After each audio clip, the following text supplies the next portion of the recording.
This video you are about to see tells the story of how the Alessi brothers got involved with the movie Ghostbusters.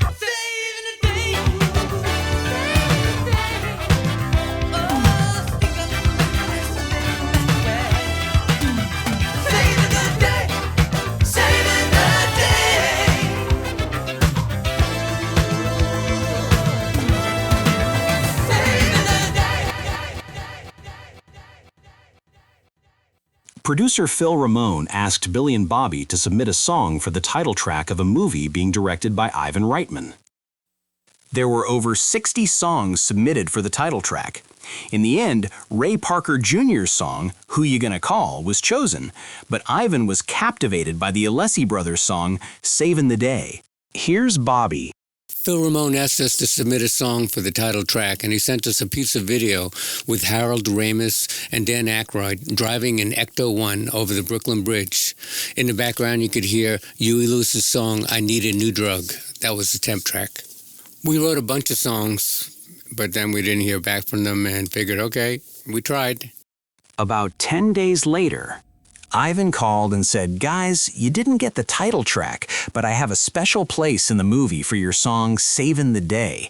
I want you to come out here to Burbank so I can show you what I need from you." The next thing we know, we're in L.A. meeting with Ivan.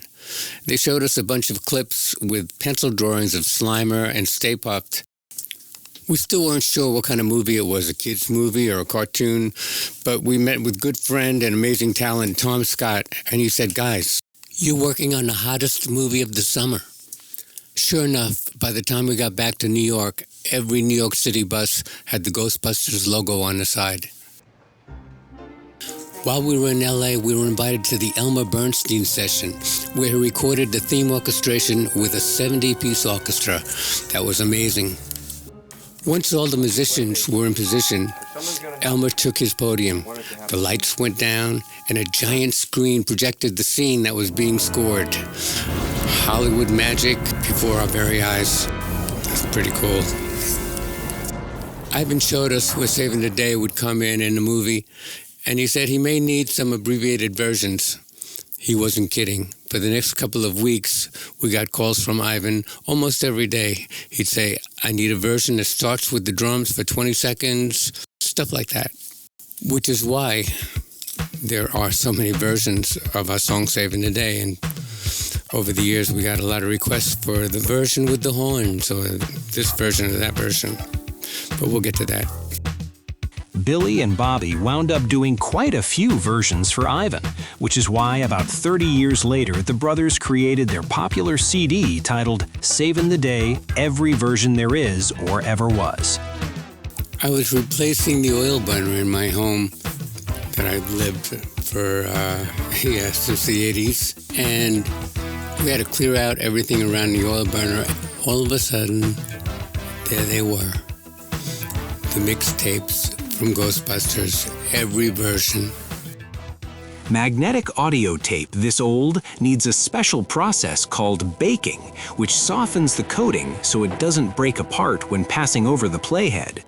This is a very tricky process, and usually a tape that old can only be played back once.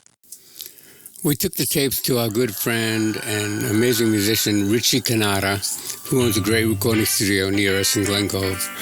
Billy Joel, J-Lo, and lots of other hit records were recorded there. Richie said, no problem. Next thing we know, we have every version we recorded for the movie on digital audio. Thank you, Richie. Ghostbusters has become a worldwide phenomenon, and fans around the world join to celebrate their support for this classic movie. There are chapters globally, but one club holds a benefit in front of the firehouse the movie was shot in, the Buffalo Ghostbusters. The Alessi brothers have performed Savin' the Day in front of thousands of fans from around the world at this special event. Ghostbusters lives on, and Billy and Bobby are proud and honored to be a part of its legacy.